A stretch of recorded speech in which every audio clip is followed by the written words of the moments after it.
Il produttore di Thorazine, SmithKline French, aveva le sue buone ragioni per tenere nascoste le cattive notizie.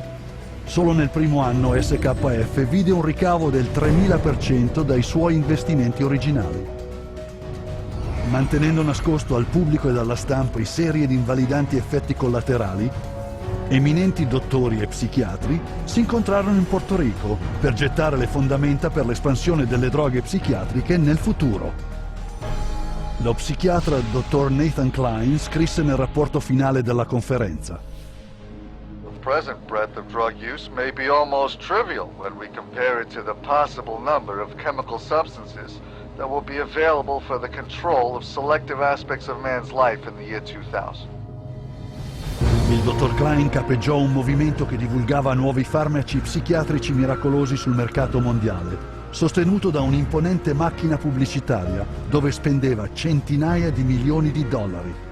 La psichiatria ora era un'industria di fornitori di droga. Nel 1970 l'Associazione Psichiatrica Americana era così dipendente dai soldi provenienti dalle società farmaceutiche che il 30% del suo budget annuale proveniva dai loro annunci pubblicitari nelle sue pubblicazioni ufficiali. So we had money flowing to trade organizations, we had money flowing to the doctors, and to their journals. Well, we all know that that is going to influence how they think. The majority of National Institute of Mental Health and National Institute of Health scientists are getting more money from drug companies on the side than their tax-based salary. Con così tanti soldi da guadagnare, tutti gli psichiatri avevano bisogno di una teoria scientifica per giustificarla. La loro soluzione? Un rapporto ufficiale che dichiarava che tutti i problemi mentali derivavano dal cosiddetto squilibrio chimico nel cervello, che richiedeva droga per correggerlo. This chemical imbalance is one of the greatest fallacies ever foisted upon patients and the public. There is no chemical test to show an imbalance related to any psychiatric disease, whether it's depression, anxiety, what have you. The chemical imbalance is for the benefit of the psychiatrist. It has to be there so that psychiatrists can treat it. Ma le teorie chimiche fraudolente non possono nascondere le enormi evidenze degli effetti collaterali comuni e terrificanti, tipo l'acatisia. Akathisia is like an extreme inner nervous agitation. People describe it as wanting to crawl out of their own skins. And this happens with great frequency, and it is absolutely, totally well understood to be associated with suicide and violence and homicide. Dopo anni di questi effetti collaterali riportati e casi su casi di violenze, automutilazioni e morti, nel 1991 esperti sulla salute, legislatori ed il pubblico forzarono alla fine la FDA ad ordinare un'investigazione. I know with absolute certainty that if Charles had any idea of the side effects of Prozac, he would never have taken it. I had two sons, David Lee, age 8, Billy 16, wife 20 years all gone. I'll tell you why. After being on Prozac for 21 days, my wife shot and killed both of these two boys right here. She turned the gun to herself and shot herself twice. I took the 9mm automatic, sat down on the bed and put the gun to my head. And I blew a 4-inch hole out the back of my arm instead of my head. Thank God I was a lousy shot. Had someone looked further into Prozac, steps could have been taken to avoid it. Ciò che si riteneva essere un'udienza imparziale era un comitato per la maggioranza di psichiatri con personali legami finanziari alle compagnie farmaceutiche. They basically couldn't find an expert, a doctor, a psychiatrist, at a leading medical school who basically in some way or another didn't have a consulting agreement, hadn't taken money from the pharmaceutical companies.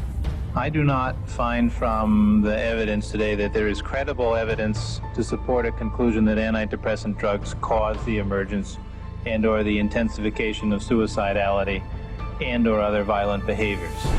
500 deaths, 33 murder cases, and over 20,000 adverse side effects. Would you like to tell me why this drug is still on the market? Is there an alliance, an unholy alliance between the psychiatric community, the pharmaceutical industry, and the FDA? And the answer is yes. Questa alleanza diabolica divenne anche troppo evidente nel 1997, quando le compagnie farmaceutiche persuasero l'FDA a permettergli di fare pubblicità direttamente al pubblico. Con gli psichiatri che fornivano l'appoggio medico, in soli 3 anni le vendite di droghe psichiatriche salì alle stelle, raddoppiandosi di quasi 2 volte e mezzo. Quando il numero delle vittime per suicidio e per violenza aumentò vertiginosamente, la gente oltraggiata finalmente obbligò la FDA a pubblicare etichette di avvertimento sugli antidepressivi. Ma da allora sono passati 13 anni. Sono stati fatti miliardi di dollari e gli psichiatri hanno pubblicizzato le loro successive droghe miracolose. Ad oggi oltre l'8% della popolazione mondiale ha preso droghe psichiatriche, sostenute dalla scienza fasulla e approvate da coloro che stabiliscono le regole, che sono corrotti e pagati per le loro medicazioni nocive per circa 27 miliardi di dollari all'anno. E mentre gli psichiatri stavano cercando un modo per diagnosticare e drogare ognuno su questo pianeta, su un altro fronte stavano continuando il loro assalto alla nostra più personale libertà.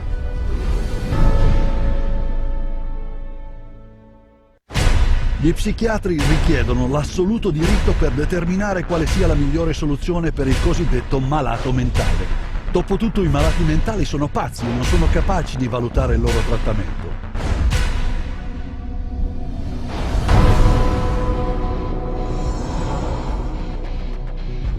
Per forzare la loro autorità sugli altri e mantenere le loro istituzioni riempite fino a livelli proficui, gli psichiatri usano un metodo chiamato internamento involontario. When you go to a real doctor, say a family doctor or a cardiologist, a patient always has the right to refuse treatment. So there is no such thing as involuntary treatment when it comes to clinical medicine as practiced by real doctors. Psychiatrists, of course, believe that people can be treated against their will. Nel 1956 lo psichiatra Winfred Overholser ha presentato un piano al Congresso che prevedeva l'internamento involontario ad un intero nuovo livello.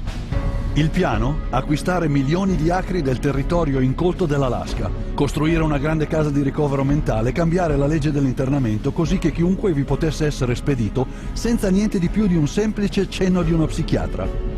La legge è arrivata fino al Parlamento. Ma quando il pubblico ha saputo del piano si è infuriato e si riferiva ad esso come Siberia USA. La legge venne presto stroncata nel Senato. Ma mentre la morte del disegno di legge Siberia ha messo un freno ai loro piani su vasta scala, l'internamento involontario è comunque rimasto il metodo più effettivo e proficuo per riempire le istituzioni psichiatriche. Again, the person has committed no crime and has no trial and is sent directly to a mental hospital, which is really a prison. How many people go to an insane asylum and say, please lock me up? Doctors don't lock up anybody. Psychiatrists lock you up. Anche i bambini possono essere strappati ai loro genitori, ricorrendo ad un'azione legale di minore entità. They just invaded our home. They came in with officers. Our kids were scared. You know, they come in with pieces of paper and say, you're giving us your kids. And it's like, you know, how can they just come in and do that? She said, you could be arrested for medical neglect. And I said, but how is that when, you know, this is my child? And I see that he doesn't need that much medication. Why would you threaten me with something like that? At 10 p.m., 2 policemen and 2 social workers came to my house and took all 4 of my kids away. Una volta internato in un ospedale psichiatrico, il paziente viene drogato o imprigionato. The more a person objects, the more this objection is construed as symptom of a mental illness. At which point the person would be locked up in restraints. There would be the ankle, the knee, the waist, the head, the wrist, and the shoulder restraints. And if when that process was happening, if there was almost any resistance at all, the person then would be medicated to a point where they would almost be knocked out. We had one case where they actually took a patient in a seclusion room and beat him up. Then they lied about it to the services that investigated. So it's a pretty wide range of abuse issues that we've encountered. Lo staff psichiatrico incita i pazienti alla violenza, così che possono fatturare fino a $1.600 al giorno per ogni paziente immobilizzato. A patient would resist diagnosis, resist treatment, and also want to leave treatment.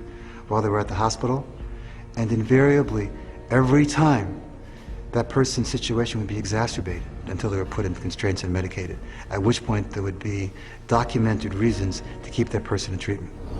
Il peso di tale richieste arriva direttamente a chi paga la polizza assicurativa attraverso un aumento del premio assicurativo. Per quanto riguarda le vittime, l'esperienza è traumatica e persino letale. 16-year-old Rochelle Claiborne died in Laurel Ridge's care last August. The state report shows during the restraint, quote, Rochelle stated several times she could not breathe. In almost all respects, the staff behaved appropriately, followed the standards.